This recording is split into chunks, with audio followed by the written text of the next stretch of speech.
नमस्कार दोस्तों। मेरे चैनल का नाम है इंडियन जीके गुरु। और मैं आज आपके सामने जो विषय लेके आया हूँ वो है गुरु राघवेंद्र सहकारी बैंक का।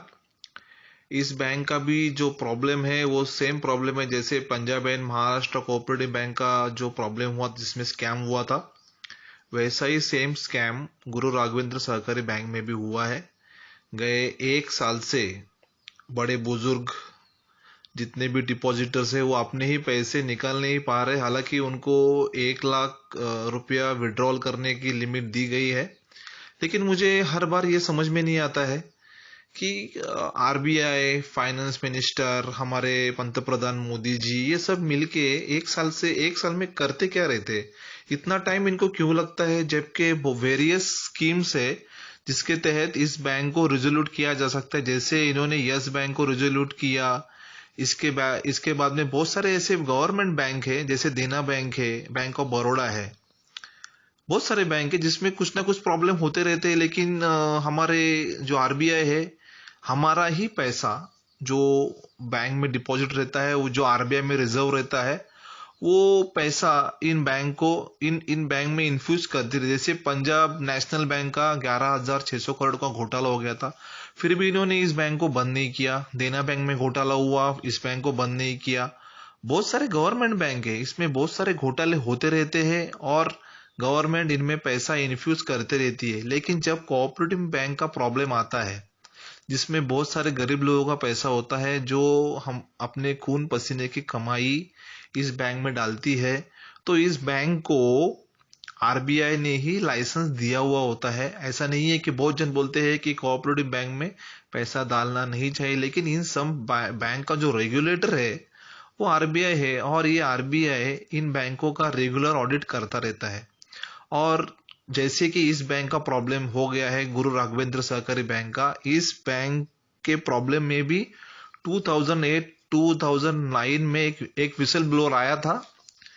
इसके तहत इनको बताया गया था कि इस बैंक में भी प्रॉब्लम हो सकता है, इस बैंक का आप ऑडिट करो। लेकिन आरबीआई हर बार की तरह सोती रहती है और अगर कुछ बैंक में प्रॉब्लम होता है तो इनका एक ही काम रहता है कि 35A इम्पोज करना और सो जाना, आराम करते रहना कि डिपॉजिटर्स को पैसा मिले, उनका मेडिकल एक्सपेंसेस के लिए पैसा मिले ना मिले। कोई बुजुर्ग आदमी है, बुजुर्ग मतलब अभी क्या बोलो, 60 से ऊपर भी रहेंगे 70 से ऊपर भी रहेंगे, वो सब मिलके गुरु राघवेंद्र सहकारी में जितने डिपॉजिटर है वो रास्ते पे उतर के अब प्रोटेस्ट कर रहे हैं। इनके ही एज के हैं, पंतप्रधान मोदी जी के एज के ही लोग हैं। हमारे जो आरबीआई के सुप्रीमो है मिस्टर दास, इनके ही एज के लोग हैं।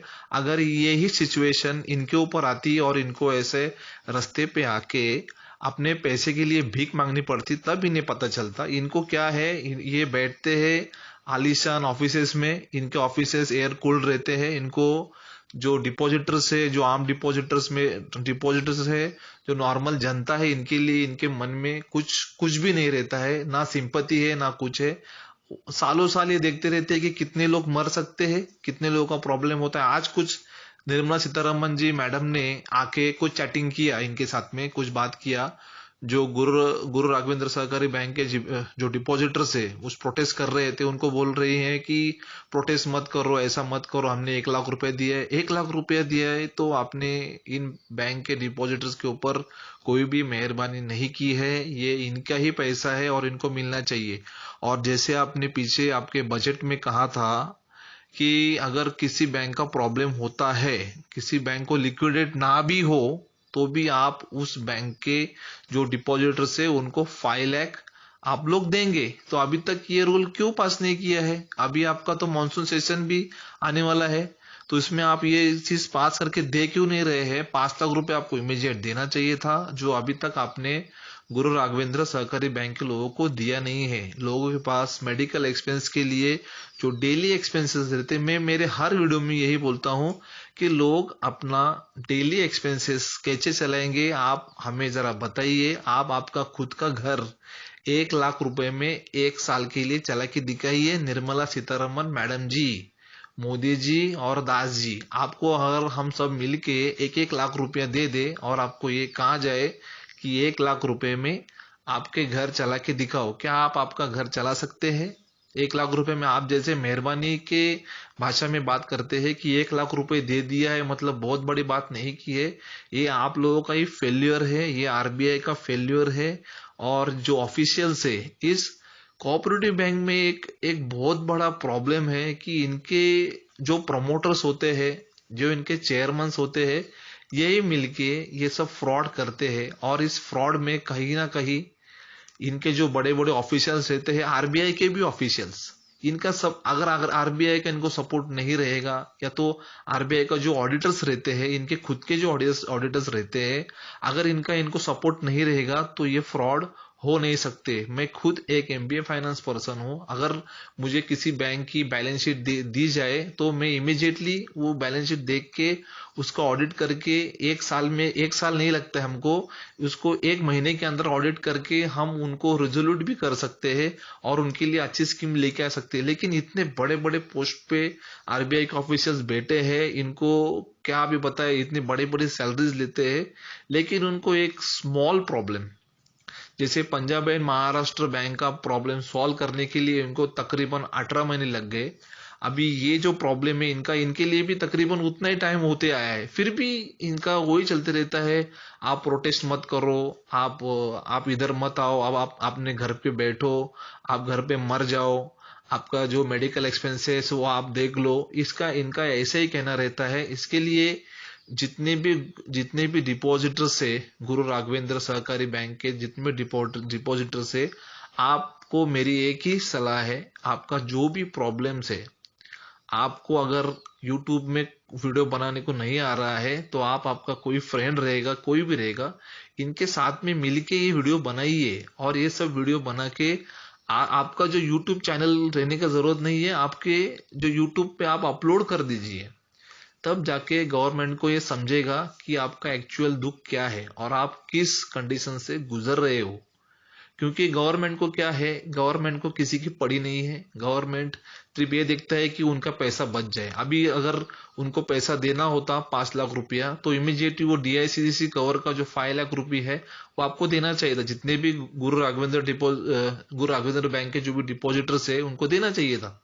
1 साल से बेचारे रास्ते पे घूम रहे हैं कि हमारा पैसा दो, भीख मांग रहे हैं, जबकि उनको भीख मांगनी नहीं चाहिए थी।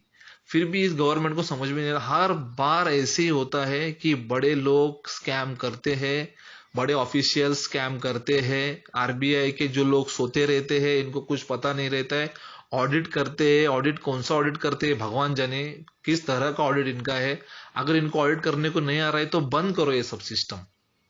इनको अगर जम नहीं रहा है तो ऐसे ऑफिशियल्स को निकाल के बाहर फेंको और अच्छे ऑफिशियल्स को लेके आओ जो ये सब बैंक्स का ऑडिट करे। कितने बैंक का प्रॉब्लम है, अभी मैं आपको गिना तो पीएमसी बैंक का प्रॉब्लम हुआ, करार जनता सहकारी बैंक का प्रॉब्लम हुआ, गुरु राघवेंद्र बैंक का प्रॉब्लम हुआ, आदर्श सोसाइटी घोटाला है, बहुत सारे कोऑपरेटिव बैंक, तकरीबन 6000 जो बैंक है, कोऑपरेटिव बैंक्स है, उसमें घोटाले हो रहे हैं और इसके ऊपर आरबीआई का कोई भी रेगुलेशन नहीं है।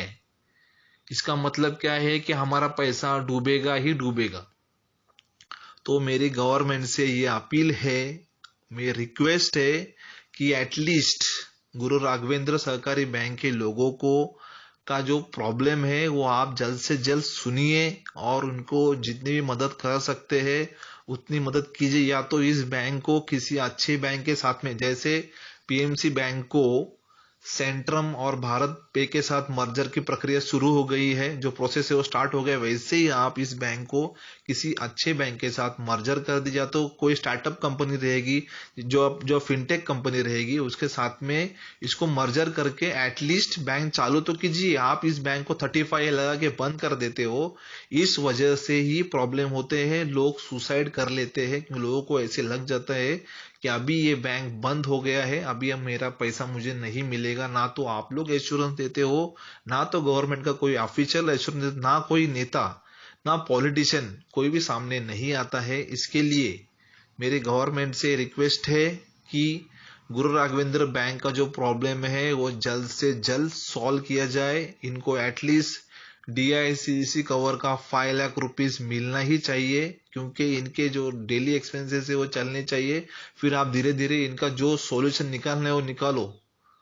हमारी यही गवर्नमेंट से रिक्वेस्ट है। हमने ऐसे ही कैंपेन चलाया था, पीएमसी बैंक का जो प्रॉब्लम था हमने 1 साल से उसके ऊपर भी कैंपेन चलाया था। 1 साल के बाद में 18 महीने के बाद में गवर्नमेंट ने इसके ऊपर कुछ डिसीजन लिया है। अब ऐसा ही कैंपेन हमें लग रहा है कि हम गुरु राघवेंद्र सहकारी बैंक के लोगों के लिए चलाए।